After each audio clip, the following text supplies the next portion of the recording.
Kasih setia Tuhan melingkupi setiap kita. Senang sekali kita jumpa bersama di gerakan membaca Alkitab ini.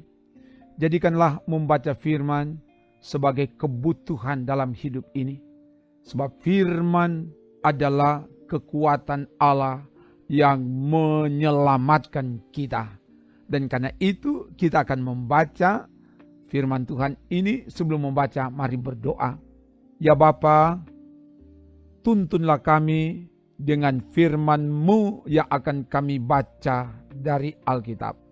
Biar Roh Kudus yang mengurapi setiap orang, Roh Kudus yang menuntun hamba-Mu untuk bacakan firman-Mu, sehingga firman ini berkuasa, menguasai dan mengubahkan setiap orang. Ke dalam kuasa-Mu hamba serahkan. Dalam nama Tuhan Yesus. Haleluya. Amin. Kita ada di hari ke-290. Dan di hari ke-290 ini kita akan membaca dari Injil Markus pasal 10 sampai pasal 11. Begini dikatakan. Dari situ Yesus berangkat ke daerah Yudea dan ke daerah seberang sungai Yordan. Dan di situ pun orang banyak datang mengerumuni dia, dan seperti biasa ia mengajar mereka pula. Maka datanglah orang-orang Farisi, dan untuk mencoba Yesus mereka bertanya kepadanya, apakah seorang suami diperbolehkan menceraikan istrinya? Tetapi jawabnya kepada mereka, apa perintah Musa kepada kamu? Jawab mereka, Musa memberi izin untuk menceraikannya dengan membuat surat cerai. Lalu kata Yesus kepada mereka, justru karena ketegaran hatimulah maka Musa menuliskan perintah ini untuk kamu. Sebab pada awal dunia Allah menjadikan mereka laki-laki dan perempuan. Sebab itu laki-laki akan meninggalkan ayahnya dan ibunya dan bersatu dengan istrinya, sehingga keduanya itu menjadi satu daging. Demikianlah mereka bukan lagi dua, melainkan satu. Karena itu apa yang telah dipersatukan Allah tidak boleh diceraikan manusia. Ketika mereka sudah di rumah, murid-murid itu bertanya pula kepada Yesus tentang hal itu. Lalu katanya kepada mereka, barang siapa menceraikan istrinya lalu kawin dengan perempuan lain, ia hidup dalam persinahan terhadap istrinya itu. Dan jika si istri menceraikan suaminya dan kawin dengan laki-laki lain, ia berbuat zina. Lalu orang membawa anak-anak kecil kepada Yesus supaya ia menjamah mereka. Akan tetapi murid-muridnya memarahi orang-orang itu. Ketika Yesus melihat hal itu, ia marah dan berkata kepada mereka, biarkan anak-anak itu datang kepadaku. Jangan menghalang-halangi mereka, sebab orang-orang yang seperti itulah yang empunya kerajaan Allah. Aku berkata kepadamu, sesungguhnya barang siapa tidak menyambut kerajaan Allah seperti seorang anak kecil, ia tidak akan masuk ke dalamnya. Lalu ia memeluk anak-anak itu dan sambil meletakkan tangannya atas mereka, ia memberkati mereka. Pada waktu Yesus berangkat untuk meneruskan perjalanannya, datanglah seorang berlari-lari mendapatkan dia, dan sambil berlutut di hadapannya ia bertanya, Guru yang baik, apa yang harus ku perbuat untuk memperoleh hidup yang kekal? Jawab Yesus, mengapa kau katakan aku baik? Tak seorang pun yang baik selain daripada Allah saja. Engkau tentu mengetahui segala perintah Allah.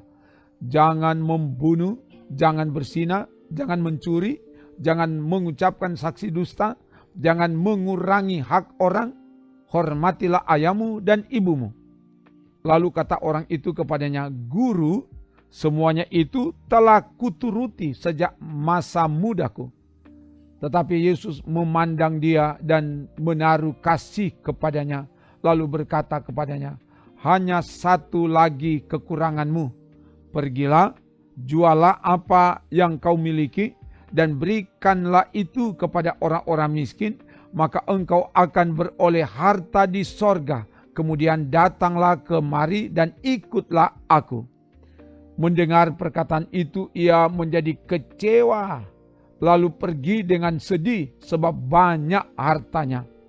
Lalu Yesus memandang murid-muridnya di sekelilingnya dan berkata kepada mereka, alangkah sukarnya orang yang beruang masuk ke dalam kerajaan Allah. Murid-muridnya tercengang mendengar perkataannya itu, tetapi Yesus menyambung lagi, anak-anakku, alangkah sukarnya masuk ke dalam kerajaan Allah. Lebih mudah seekor unta melewati lubang jarum daripada seorang kaya masuk ke dalam kerajaan Allah. Mereka makin gempar dan berkata seorang kepada yang lain, jika demikian, siapakah yang dapat diselamatkan? Yesus memandang mereka dan berkata, bagi manusia hal itu tidak mungkin, tetapi bukan demikian bagi Allah, sebab segala sesuatu adalah mungkin bagi Allah. Berkatalah Petrus kepada Yesus, kami ini telah meninggalkan segala sesuatu dan mengikuti Engkau. Jawab Yesus, aku berkata kepadamu, sesungguhnya setiap orang yang karena aku dan karena Injil meninggalkan rumahnya, saudaranya laki-laki atau saudaranya perempuan, ibunya atau bapaknya, anak-anaknya atau ladangnya, orang itu sekarang pada masa ini juga akan menerima kembali 100 kali lipat rumah, saudara laki-laki, saudara perempuan, ibu, anak dan ladang sekalipun disertai berbagai penganiayaan, dan pada zaman yang akan datang ia akan menerima hidup yang kekal. Tetapi banyak orang yang terdahulu akan menjadi yang terakhir, dan yang terakhir akan menjadi yang terdahulu. Yesus dan murid-muridnya sedang dalam perjalanan ke Yerusalem dan Yesus berjalan di depan. Murid-murid merasa cemas dan juga orang-orang yang mengikuti dia dari belakang. Mereka takut. Sekali lagi Yesus memanggil ke-12 muridnya dan ia mulai mengatakan kepada mereka apa yang akan terjadi atas dirinya. Katanya, sekarang kita pergi ke Yerusalem dan anak manusia akan diserahkan kepada imam-imam kepala dan ahli-ahli Taurat, dan mereka akan menjatuhi dia hukuman mati, dan mereka akan menyerahkan dia kepada bangsa-bangsa yang tidak mengenal Allah. Dan ia akan diolok-olokkan, diludahi, disesah dan dibunuh, dan sesudah 3 hari ia akan bangkit. Lalu Yakobus dan Yohanes anak-anak Zebedeus mendekati Yesus dan berkata kepadanya, Guru, kami harap supaya engkau kiranya mengabulkan suatu permintaan kami. Jawabnya kepada mereka, apa yang kamu kehendaki aku perbuat bagimu? Lalu kata mereka, perkenankanlah kami duduk dalam kemuliaan-Mu kelak, yang seorang lagi di sebelah kananmu dan yang seorang di sebelah kirimu. Tetapi kata Yesus kepada mereka, kamu tidak tahu apa yang kamu minta.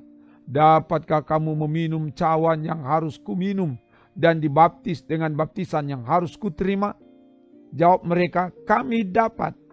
Yesus berkata kepada mereka, memang kamu akan meminum cawan yang harus kuminum dan akan dibaptis dengan baptisan yang harus kuterima.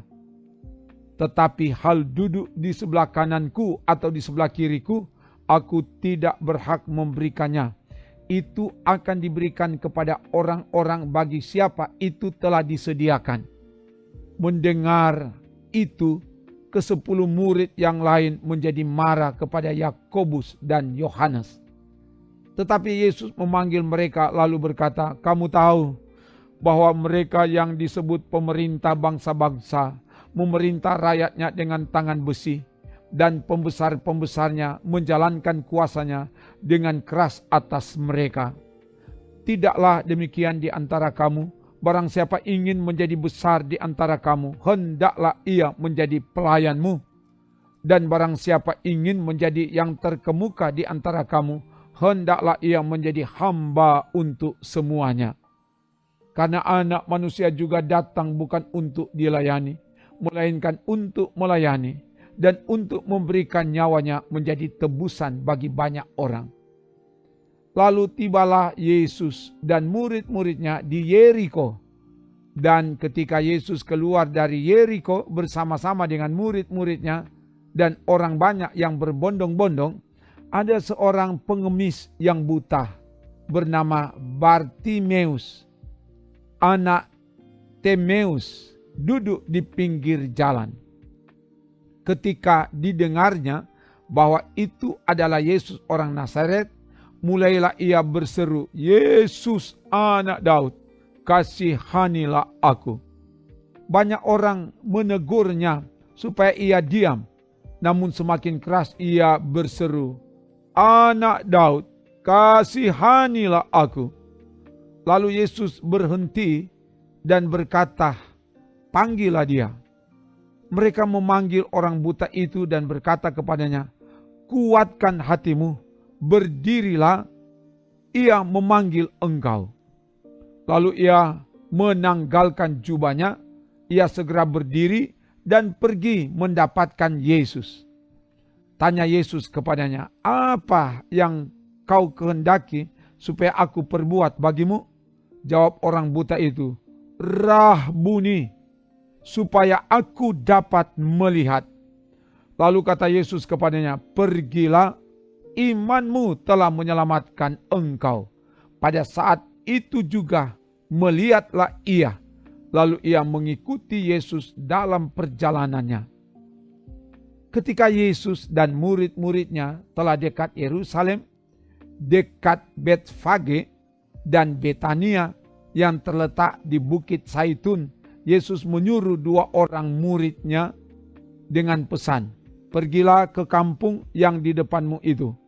Pada waktu kamu masuk di situ, kamu akan segera menemukan seekor keledai muda tertambat yang belum pernah ditunggangi orang. Lepaskanlah keledai itu dan bawalah kemari. Dan jika ada orang mengatakan kepadamu, 'Mengapa kamu lakukan itu?' Jawablah, 'Tuhan memerlukannya. Ia akan segera mengembalikannya ke sini.' Mereka pun pergi dan menemukan seekor keledai muda tertambat di depan pintu di luar, di pinggir jalan, lalu melepaskannya. Dan beberapa orang yang ada di situ berkata kepada mereka, 'Apa maksudnya kamu melepaskan keledai itu?' Lalu mereka menjawab seperti yang sudah dikatakan Yesus. Maka orang-orang itu membiarkan mereka. Lalu mereka membawa keledai itu kepada Yesus dan mengalasinya dengan pakaian mereka. Kemudian Yesus naik ke atasnya. Banyak orang yang menghamparkan pakaiannya di jalan. Ada pula yang menyebarkan ranting-ranting hijau yang mereka ambil dari ladang. Orang-orang yang berjalan di depan dan mereka yang mengikuti dari belakang berseru, "Hosana, diberkatilah dia yang datang dalam nama Tuhan. Diberkatilah kerajaan yang datang, kerajaan Bapa kita Daud. Hosana di tempat yang maha tinggi." Sesampainya di Yerusalem, ia masuk ke bait Allah. Di sana ia meninjau semuanya, tetapi sebab hari sudah hampir malam, ia keluar ke Betania bersama dengan ke-12 muridnya. Keesokan harinya, sesudah Yesus dan ke-12 muridnya meninggalkan Betania, Yesus merasa lapar. Dan dari jauh ia melihat pohon ara yang sudah berdaun. Ia mendekatinya untuk melihat kalau ia mendapatkan apa-apa pada pohon itu. Tetapi waktu ia tiba di situ, ia tidak mendapat apa-apa selain daun-daun saja, sebab memang bukan musim buah ara. Maka katanya kepada pohon itu, "Jangan lagi seorang pun makan buahmu selama-lamanya." Dan murid-muridnya pun mendengarnya. Lalu tibalah Yesus dan murid-muridnya di Yerusalem. Sesudah Yesus masuk ke bait Allah, mulailah ia mengusir orang-orang yang berjual beli di halaman bait Allah. meja-meja penukar uang dan bangku-bangku pedagang merpati dibalikkannya. Dan ia tidak memperbolehkan orang membawa barang-barang melintasi halaman bait Allah.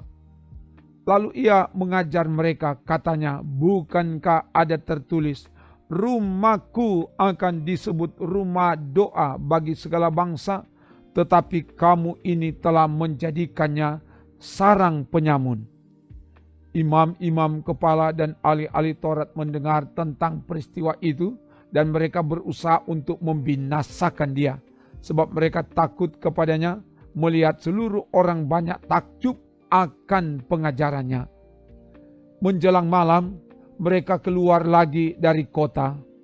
Pagi-pagi ketika Yesus dan murid-muridnya lewat, mereka melihat pohon ara tadi sudah kering sampai ke akar-akarnya. Maka teringatlah Petrus akan apa yang telah terjadi. Lalu ia berkata kepada Yesus, Rabi, lihatlah pohon ara yang kau kutuk itu sudah kering. Yesus menjawab mereka, percayalah kepada Allah.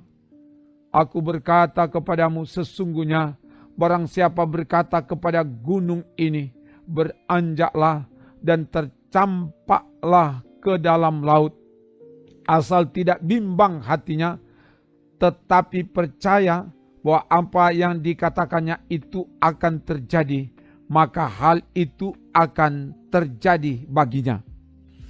Karena itu aku berkata kepadamu, apa saja yang kamu minta dan doakan, percayalah bahwa kamu telah menerimanya, maka hal itu akan diberikan kepadamu.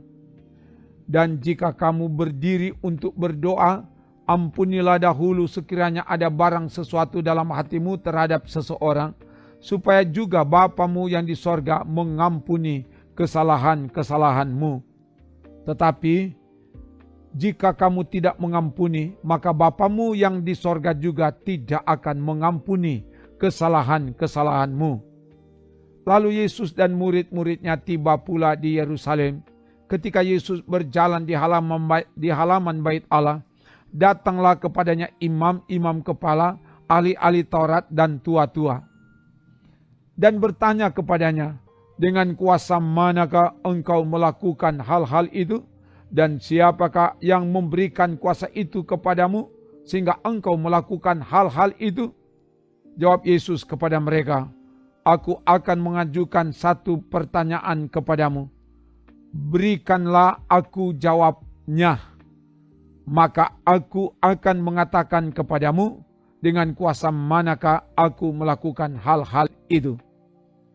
Baptisan Yohanes itu dari sorga atau dari manusia? Berikanlah aku jawabnya. Mereka memperbincangkannya di antara mereka dan berkata, jikalau kita katakan dari sorga, ia akan berkata, kalau begitu, mengapakah kamu tidak percaya kepadanya? Tetapi, masakan kita katakan dari manusia? Sebab mereka takut kepada orang banyak, karena semua orang menganggap bahwa Yohanes betul-betul seorang nabi.